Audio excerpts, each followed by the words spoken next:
meresponi terus dan makin maraknya penyebaran virus corona.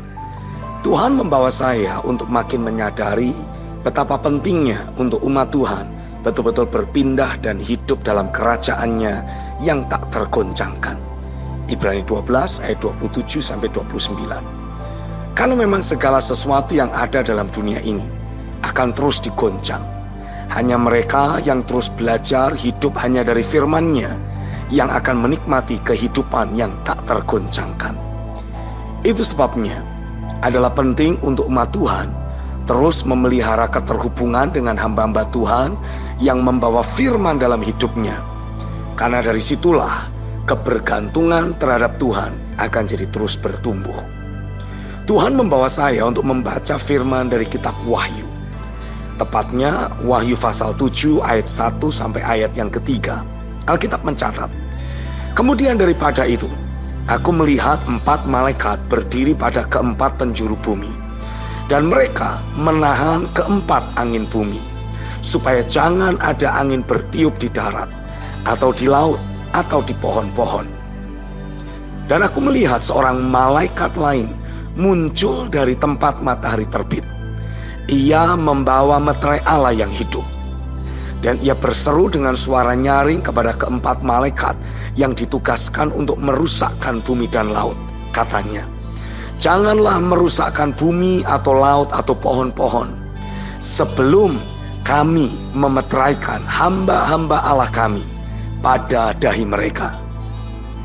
Dan dalam Wahyu pasal yang ke-9 ayat 1-4 Alkitab mencatat, lalu malaikat yang kelima meniup sangkakalanya, dan aku melihat sebuah bintang yang jatuh dari langit ke atas bumi, dan kepadanya diberikan anak kunci lubang jurang maut. Maka dibukanyalah pintu lubang jurang maut itu, lalu naiklah asap dari lubang itu, bagikan asap tanur besar, dan matahari dan angkasa menjadi gelap oleh asap lubang itu. Dan dari asap itu berkeluaranlah belalang-belalang ke atas bumi, dan kepada mereka diberikan kuasa sama seperti kuasa kalajengking-kalajengking di bumi. Dan kepada mereka dipesankan supaya mereka jangan merusakkan rumput-rumput di bumi, atau tumbuh-tumbuhan, ataupun pohon-pohon, melainkan hanya manusia yang tidak memakai meterai Allah di dahinya. Tuhan menegaskan, Dia sudah mengutus hamba-hambanya dari ruang tahta, yaitu yang ditulis di dalam Alkitab dengan sebutan malaikat yang muncul dari tempat matahari terbit, dengan membawa tanda meterai, yaitu firman hidup, dan harus memeteraikan dahi hamba-hambanya. Firman itu harus termeterai dalam pikiran setiap hambanya, setiap umat pilihannya. Meterai firman inilah yang akan menghindarkan umat pilihan dari berbagai hal yang mematikan atau membahayakan sebagai akibat terbukanya pintu lubang jurang maut. Kegoncangan dan berita-berita menakutkan akan semakin banyak dan semakin sering. Tapi bagi mereka yang memiliki meterai firman di pikiran mereka, akan selalu menikmati adanya penjagaan, pemeliharaan, dan penyertaan Tuhan secara nyata.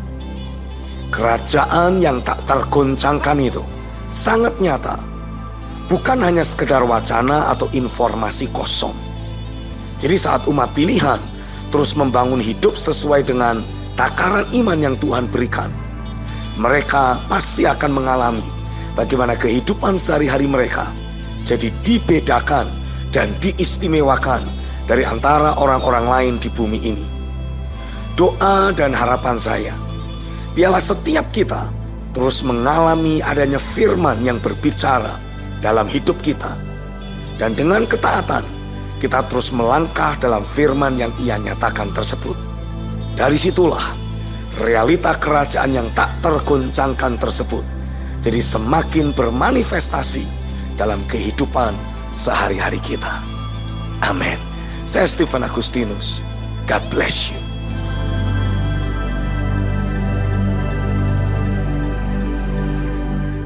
Injil Yohanes pasal yang pertama ayat 4-5 mencatat, Di dalam Dia, di dalam firman, ada hidup. Dan hidup itu adalah terang manusia. Terang itu bercahaya di dalam kegelapan. Dan kegelapan itu tidak menguasainya. Dunia media sosial Indonesia menjadi geger gara-gara diumumkannya ada 2 orang warga negara Indonesia yang positif terkena virus corona. Meskipun Menteri Kesehatan sudah menjelaskan bahwa tidak semua orang yang mengalami close contact dengan penderita secara otomatis akan jadi ikut sakit. Yang harus dilakukan untuk tetap sehat adalah memastikan makan makanan sehat, memastikan imun tubuh tetap kuat, dan melakukan standar prosedural kesehatan lainnya seperti rajin mencuci tangan secara menyeluruh dan sebagainya. Jadi, jangan pernah menjadi panik, takut atau khawatir, apalagi menjadi paranoid. Teruslah membangun manusia roh kita. Pastikan hati kita selalu berkobar-kobar, terbakar oleh kuasa firman dan api Roh Kudusnya. Di dalam firman-Nya ada kehidupan ilahi yang membuat kita memiliki posisi rohani di atas semua kegoncangan yang ada atau akan terjadi di bumi ini, termasuk bahaya ancaman virus corona. Kegelapan, termasuk di dalamnya virus corona, tidak akan bisa mengalahkan terang kehidupan ilahi yang ada di dalam kehidupan umat pilihan. Sebaliknya, terang itu akan bercahaya di dalam kegelapan. Saya pernah mendengar kisah kesaksian dari satu orang hamba Tuhan yang bernama John G. Lake. Beliau menerima banyak penyingkapan firman tentang hidup sebagai orang percaya yang seharusnya memanifestasikan kehidupan Kristus dalam kehidupan sehari-hari mereka. Dalam salah satu momen pelayanan yang ia alami, ia pernah memberi diri untuk menjadi volunteer yang merawat penduduk di salah satu desa di Afrika yang terkena wabah penyakit menular yang sangat mematikan. Saya kurang terlalu jelas apakah itu virus cacar, virus Ebola, atau penyakit sampar. Tapi dengan mudah virus yang mematikan tersebut bisa menular kepada orang lain, dan di waktu itu belum ada antivirus yang bisa dipakai sehingga ada cukup banyak korban yang ditimbulkannya. Tapi meskipun di saat itu tidak ada sarana medis yang bisa dipakai untuk menjaga diri, keberadaan hamba Tuhan John G. Lake sama sekali tidak menunjukkan adanya gejala terinfeksi oleh virus yang mematikan tersebut. Hal ini menimbulkan keheranan hebat dari para medis yang ikut menangani kasus wabah ini. Dan ketika mereka menanyakannya secara langsung kepada pendeta John G. Lake, dia menjawab, hal ini disebabkan karena adanya kehidupan Kristus di dalam hidupku. Virus yang mematikan ini tidak bisa hidup di dalam tubuhku karena adanya kehidupan Kristus tersebut. Mendapati rekan perawat dan dokter yang ada sama sekali tidak bisa memahami apa yang ia katakan. Pendeta John G. Lake meminta untuk ada seorang perawat mengambil sampel air liur yang ada di salah satu pasien yang terpapar virus mematikan tersebut untuk kemudian diperiksa di bawah mikroskop. Di bawah mikroskop terlihat aktivitas dari virus tersebut. Tapi ketika pendeta John G. Lake meminta perawat tersebut mengoleskan air liur yang mengandung virus tersebut ke tangannya dan mencek kembali di bawah mikroskop, para perawat dan dokter tersebut mendapati bahwa virus tersebut sudah menjadi mati. Hai umat Tuhan, bersiaplah. Inilah saatnya untuk kita bangkit dalam kuasa roh dan menyatakan terang Tuhan di dunia sekeliling kita. Kitab Yesaya pasal yang ke-60 ayat 1-2 mencatat, bangkitlah, menjadi teranglah, sebab terangmu datang dan kemuliaan Tuhan terbit atasmu. Sebab sesungguhnya kegelapan menutupi bumi dan kekelaman menutupi bangsa-bangsa. Tetapi terang Tuhan terbit atasmu dan kemuliaannya menjadi nyata atasmu. Saya percaya inilah saatnya ketika bangsa-bangsa mengalami ada kegelapan dan kekelaman yang merundungi hidup mereka. Ini waktunya kita sebagai orang percaya bangkit menjadi terang, memberi pengharapan, dan mengimpartasikan keilahian Tuhan, mengimpartasikan kehidupan Tuhan, kita menelan maut dalam kemenangannya.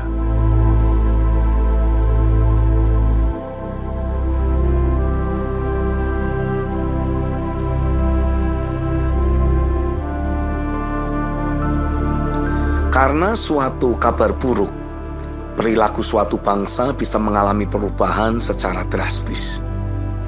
Contohnya adalah kabar tentang terjangkitnya 2 orang akibat virus corona di Indonesia.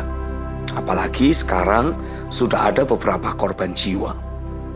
Dari gaya bersalaman menjadi berubah, pemakaian antiseptik menjadi semakin sering, memakai masker, bahkan ada yang menjadi sangat ketakutan sehingga segera memborong berbagai kebutuhan pokok dalam jumlah yang sangat banyak. Semua itu terjadi sebagai akibat beredarnya kabar buruk. Tentu saja semua itu dilakukan sebagai tindakan berjaga-jaga dan melakukan antisipasi agar tidak tertular. Tapi dari hal ini saja, saya mulai berpikir, mengapa kabar buruk justru memberi dampak yang besar dan dengan cepat menular? Sedangkan saat mendengar suara Tuhan atau firman-Nya, kita justru berbantah-bantah, tidak percaya, dan bahkan tidak berubah sama sekali. Kalaupun berubah, perubahannya terjadi dengan sangat lamban. Ada yang salah dengan diri kita. Kita telah menjadi orang yang begitu reaktif ketika mendengar kabar buruk, daripada cepat meresponi ketika suara Tuhan datang dalam hidup kita. Saya mendapati itulah kebiasaan buruk yang pernah dilatih oleh dosa sewaktu kita menjadi budak dosa. Di dalam alam bawah sadar kita telah terbangun sistem reaktif terhadap kabar-kabar buruk. Dan di saat yang sama, sistem ketaatan terhadap pekerjaan roh dan firman jadi seperti dilumpuhkan. Inilah yang membuat kita jadi serupa dengan dunia atau mudah dicetak oleh situasi, kondisi, dan keadaan yang ada. Oleh karena itu, kita perlu membongkar akal budi kita untuk dilatih ulang oleh pekerjaan firman dan rohnya. Imajinasi, logika ilahi, asumsi, persepsi, serta motivasi hati harus kembali diselaraskan oleh suara Tuhan. Jadi hidup kita tidak lagi digerakkan oleh roh-roh dunia, termasuk roh ketakutan. Melainkan kehidupan kita bisa sungguh-sungguh memanifestasikan diri sebagai anak Allah. Tiba-tiba saya jadi teringat kisah Yesus yang menyembuhkan orang kusta dalam Injil Lukas pasal 5 ayat 12-13. Alkitab mencatat, pada suatu kali Yesus berada dalam sebuah kota. Di situ ada seorang yang penuh kusta. Ketika ia melihat Yesus, tersungkurlah ia dan memohon, "Tuhan, jika Tuhan mau, Tuhan dapat mentahirkan aku." Lalu Yesus mengulurkan tangannya, menjamah orang itu dan berkata, "Aku mau, jadilah engkau tahir." Seketika itu juga lenyaplah penyakit kustanya. Kekasih Tuhan, Yesus telah melakukan suatu tindakan yang berisiko karena menyentuh orang yang sakit kusta. Sebab virus penyakit ini bisa saja menular lewat sentuhan fisik secara langsung. Itulah sebabnya orang kusta pada zaman itu harus diasingkan. Tapi Yesus sebagai anak Allah tidak pernah berimajinasi dirinya bakal tertular. Bahkan tidak pernah terpikir sedikit pun akan bisa tertular dan tidak berasumsi serta tidak berpersepsi bahwa dirinya bisa tertular. Tidak terbersit sedikit pun di pikiran Yesus. Justru yang ia rasakan adalah Bapa di sorga berkehendak menyembuhkan. Ia melihat Bapa bergerak dan ia pun turut bergerak. Jadi ia berpikir bahwa dirinya adalah solusi, jawaban, dan siap menghadirkan mujizat untuk orang kusta tersebut. Dan menjadi roh yang menghidupkan, lalu menelan segala penyakit dalam kemenangan. Jika mau jujur, seringkali respon kita sangat berbeda jika dibandingkan dengan Yesus dalam menyikapi adanya suatu penyakit atau virus. Reaksi kita masih sama dengan reaksi dunia ini, bukan respon sebagai anak Allah. Saya jadi paham perombakan akal budi kita harus tuntas dan kontras. Bahkan harus ekstrim. Ibarat bandul tidak boleh ada di tengah-tengah antara manusiawi dan kebenaran. Harus sepenuhnya ada di kebenaran. Tidak boleh ada percampuran. Apalagi sampai dikendalikan oleh berbagai ketakutan. Tidak, kita adalah anak Allah. Pikiran, perasaan, dan kehendak kita harus merepresentasikan keberadaan sebagai anak Allah. Sekali lagi, bukan juga berarti kita harus dengan gagah mendatangi orang-orang dengan penyakit menular tersebut. Jangan salah memahami saya. Saya menegaskan, hiduplah seperti Yesus yang hanya bereaksi saat ia mendapati Bapa bergerak dan bertindak. Ia tidak pernah meresponi pergerakan apapun yang berasal dari dunia ini. Dari hal ini, saya sungguh termotivasi untuk menggembleng diri saya untuk senantiasa membaca firman, mendeklarasikan firman, dan memenuhi hati serta pikiran saya hanya oleh firman. Hanya firman dan firman dan firman saja. Bandul pikiran saya tidak boleh ada di tengah, tapi harus ekstrim, berada pada posisi melekat pada firman-Nya, percaya pada firman-Nya, dan hanya melakukan firman-Nya. Hanya digerakkan oleh firman saja, tidak boleh yang lain. Itulah jalan satu-satunya untuk hidup dalam kerajaan yang tak tergoncangkan.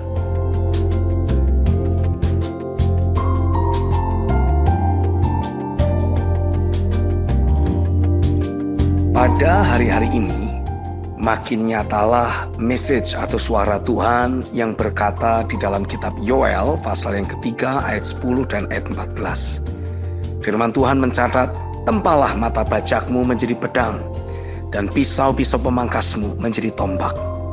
Baiklah orang yang tak berdaya berkata, aku ini pahlawan.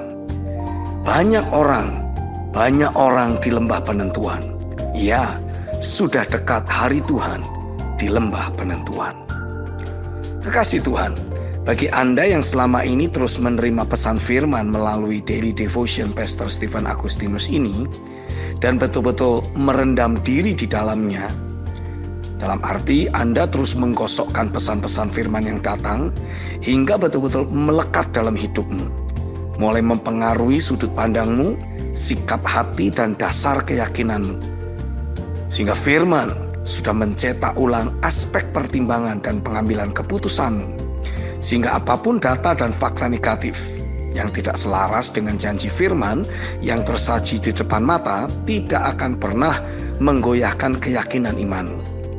Maka sekaranglah waktunya Anda dibangkitkan Tuhan untuk ikut menolong bangsa-bangsa yang ada di lembah penentuan. Menolong mereka untuk dapat mengambil keputusan yang selaras dengan agenda atau rencana Tuhan atas bangsa-bangsa.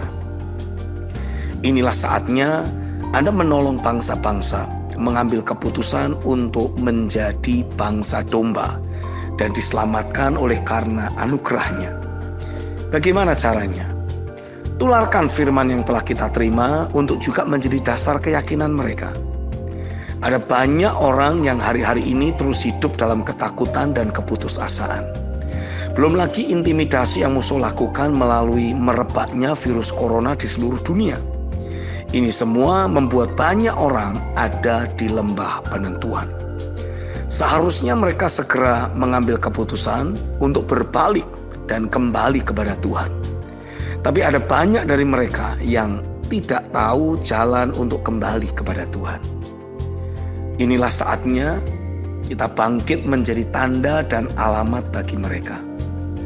Itu sebabnya saya yakin dengan terus adanya firman dalam hidupmu, engkau akan terus alami adanya sukacita dan kedamaian yang melampaui akal, terus menguasai pikiran dan hatimu. Keberadaanmu yang berbeda itulah yang akan menjadi tanda bagi bangsa-bangsa, menyatakan bahwa Tuhan itu tetap nyata dalam hidupmu. Tuhan tetap bekerja menjawab doa. Dan realita hadiratnya adalah tempat perlindungan yang teraman di seluruh alam semesta ini. Karena itu janganlah menutupi terang yang sedang datang atasmu dengan ikut-ikutan menjadi takut atau resah dengan kondisi yang sekarang sedang terjadi atas bangsa-bangsa. Inilah saatnya untuk seluruh jemaat bangkit dalam kuasa roh dan melayani orang-orang yang sedang terpapar oleh virus ketakutan dan keputusasaan. Firman Tuhan menyatakan, baiklah orang yang tak berdaya berkata, aku ini pahlawan. Mungkin kita kembali memiliki pertanyaan, bagaimana caranya? Kan dari pemerintah sendiri telah ditegaskan untuk menjauhi keramaian. Kita harus melakukan social distancing. Disinilah terkadang saya merasa sedih, karena mendapati ada banyak orang percaya yang kurang kreatif. Kita berniat melayani banyak orang, menguatkan hidup mereka, menuntun mereka untuk tetap melangkah dalam terang firman dan tidak menjadi panik lalu membuat berbagai keputusan yang salah. Tapi kita terkendala oleh keadaan. Ada social distancing yang harus kita taati. Ingat, kita bukannya mau menolak anjuran pemerintah, tapi kita harus memiliki ketetapan hati untuk tetap mengerjakan apa yang menjadi arahan Roh Kudus. Jadi, pergunakanlah sarana teknologi yang ada. Teleponlah kenalan, teman, anggota keluarga, tetangga, siapapun yang berinteraksi dengan dirimu. Kalau perlu, lakukanlah video call. Tulis pesan pendek untuk mereka di FB, di Facebook, di IG, Instagram, SMS, Twitter, apapun. Bagikan firman kepada mereka. Mari kita bantu pemerintah kita untuk memutus penyebaran virus ketakutan yang justru sudah terjadi secara lebih masif dan lebih membahayakan dari virus corona itu sendiri. Berhentilah memperbincangkan tentang data korban dari virus corona. Berhentilah memperbincangkan tentang negara anu atau negara itu yang di lockdown, ataupun berbagai berita negatif lain tentang merebaknya virus corona ini.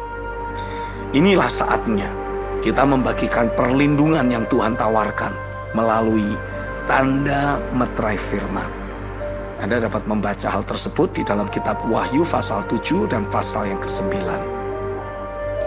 Ini waktunya kita menguatkan, menghibur, dan memberi arahan akurat yang membalikkan hati serta pikiran orang menjadi lebih optimis dalam menatap masa depan. Karena Tuhan masih tetap merancangkan masa depan yang kilang gemilang bagi umat pilihan-Nya. Saya mendorong Anda semua yang menerima message ini untuk menempatkan terang yang sudah Tuhan berikan dalam hidupmu pada tempatnya yang tepat, di kaki Dia. Injil Lukas pasal 11 ayat 33 mencatat, tidak seorang pun yang menyalakan pelita lalu meletakkannya di kolong rumah atau di bawah gantang, melainkan di atas kaki Dia, supaya semua orang yang masuk dapat melihat cahayanya. Ini saatnya setiap kita mulai mengambil posisi yang sudah Tuhan tetapkan, menjadi terang Tuhan di tengah bangsa-bangsa yang sedang dikuasai kegelapan ini. Berbicaralah, serukan apa yang kita yakini, meski akan ada banyak orang yang jadi mencemoohmu. Tapi itu terjadi karena mereka tidak bisa memahami atau melihat dari sudut pandang Tuhan. Tugas kitalah untuk menolong mereka melihat apa yang kita lihat. Amin. Saya Stephen Agustinus. God bless you.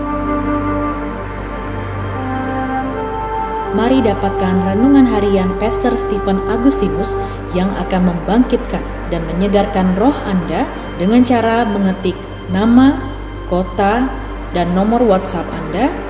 Kirim ke nomor 0888 6132 106. Kami ulangi di 0888 6132 106. Tuhan itu nyata dan Dia masih terus bekerja.